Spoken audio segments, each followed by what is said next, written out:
One still has not got the answer sir.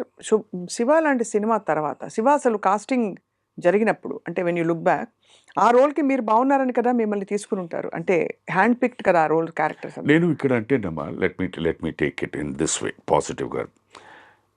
Shiva came in 89. అవును, మా పెళ్ళైంది 89. 90 నుంచి మెల్లిగా ఇండస్ట్రీ తరలి ఇక్కడ రావడం జరిగింది. అవును, ఆ దీంట్లో ఏంటంటే అప్పుడున్న పెద్దలు they put certain conditions or norms saying that ఇక్కడున్న వాళ్ళని యూ ప్రిఫర్ దెమ్ అని.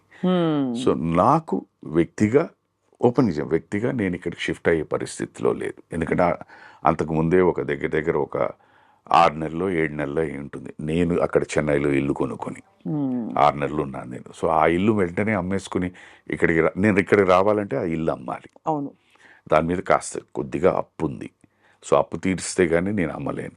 సో ఈ పరిస్థితుల వల్ల వన్ బై వన్ నన్ను రోజుకి ఒక్కొక్క మెట్టు వెనకాలకి లాగేసింది. సో నేను షిఫ్ట్ అవ్వలేదు. ఒక ప్రదేశం వదిలేసి ఒక ఫ్యామిలీతో ఇంకో ప్లేస్కి షిఫ్ట్ అవ్వాలంటే సామాన్య విషయం కాదు. అందులో అక్కడ నాటుకుపోయి అంతకాలంగా అవన్నీ వదిలేద్దామా, నాటుకుపోవడాలు ఇవన్నీ వదిలేద్దామా.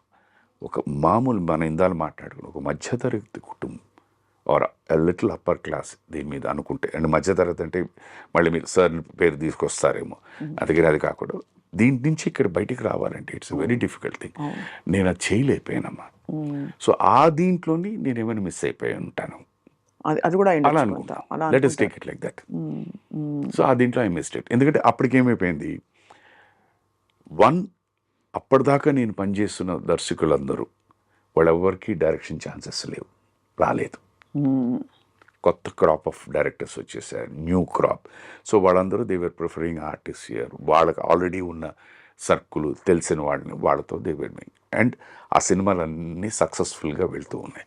So the trend change. అది ఆ దీంట్లో నేను ఫిట్ అవ్వలేదు. లేదు సుధాకర్ చేత ఇది చేయిద్దాం, పిలిపించండి అనే పరిస్థితి రాలేదు. They were someone others. Shiva బాగా ఎంజాయ్ చేసి ఉంటారు కదా సార్ ఆ షూటింగ్.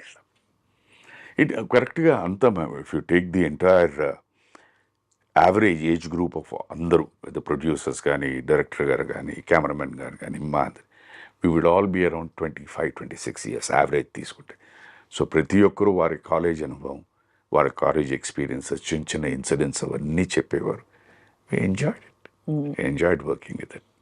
వర్మ గారితో ఎలా ఉండింది సార్ యువర్ జర్నీ? అమ్మా నాకు ఆ రోజు నుంచి ఈ రోజు వరకు చెప్తున్నానమ్మా, he is a person who believed his consciousness. వారి నమ్మకం అది. he was clear, నాకు ఇది చాలు, ఇది వర్కౌట్ అవుతుందని. అప్పుడు ఎలా ఉన్నారో ఇప్పుడు అంతేనమ్మా. దట్ గట్ ఫీలింగ్తో he was the same. నాకు వారిలో ఇంత మార్పు కూడా నాకు అనిపించలేదు. ఆ రోజు ఎలాగున్నారు, this is okay, this is perfect, work out అవుతుందని. ఇవాళ అంతే. సక్సెస్ ఫెయిల్యూర్ పక్కన పెట్టండి, ఆ రోజు ఆయన ఇది సక్సెస్ అవుతుంది అని బిలీవ్ చేశారా లేదా అని పక్కన పెడితే, ఆ రోజు అలాగే ఉన్నారు, ఈ రోజు ఇలాగ. సక్సెస్ అయిందా, ఆనందం లేదా. మ్యాన్ విత్ కన్విక్షన్ అమ్మా. అది రైటా రాంగా, మీకు రైట్ రాంగ్ అనిపించచ్చు, ఆయనకి రైట్ రాంగ్ అంటే రైట్ అని చేస్తారు. అవును, ఆ కన్విక్షన్ అన్నది ఇప్పటికీ అదే ఉందమ్మా. This is what was there. ఆ రోజు వారు ఎవరో ఎవరికి తెలియదు. అవును, కొత్త డైరెక్టర్ అందులో ఎవరికి తెలియదు. ఆ సినిమా రిలీజ్ అయిన తర్వాతే అందరికీ తెలిసింది. ఆ రోజు ఏ కన్విక్షన్ అయితే ఉందో ఈ రోజుకి ఈ క్షణాన్ని కూడా అదే కన్విక్షన్. No change. ఎంతమంది మంచి లెజెండ్స్తో మీరు వర్క్ చేసే అవకాశం వచ్చింది సార్.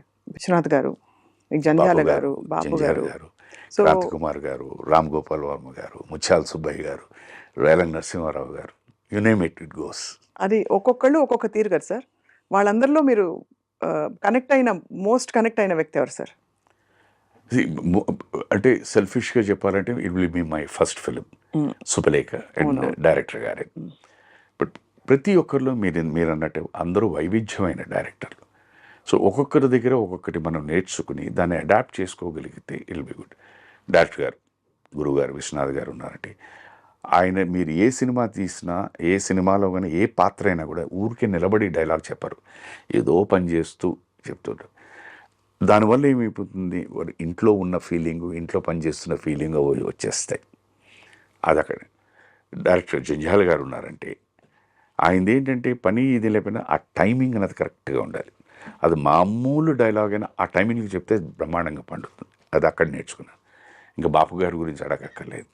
ఫ్రేమింగ్ నాకు తెలిసి నేను ఇప్పటిదాకా చాలా అందంగా కనిపించిన సినిమా ఏదైనా ఉంది అంటే అది మంత్రి గారి వెంకడే. Because his framings are so beautiful. Kranti Kumar గారు ఆయనంటే he was already a very far ahead thinking director ఆ రోజుల్లోనే. సో కొత్త థాట్స్. అందుకనే మీరు ఆయన దగ్గర నుంచి మన లైక్ సుహాసిని గారు మేము చేసిన సినిమా వచ్చింది సూపర్, తల్లికి తండ్రికి పెళ్లి చేసే cinema, that was thing. Then comes Vamshi గారు, pure pure pure Godavari nativity musical. ఆయనకి ఏ షార్ట్ తీసినా డైలాగ్ చెప్పినా మ్యూజికల్ ఆ మ్యూజికల్గా ఉండాలి. ఆయనకి ఇళయరాజా గారు ఆయన ఎన్నో సందర్భాలు సుధా తగ ఇలా అలా పరిగెట్టుకుంటా, నువ్వు ఇలా పరిగెట్టుకు వచ్చేకదు, ఇప్పుడు దీనికి రాజాగారు ఇలా ఇస్తారు.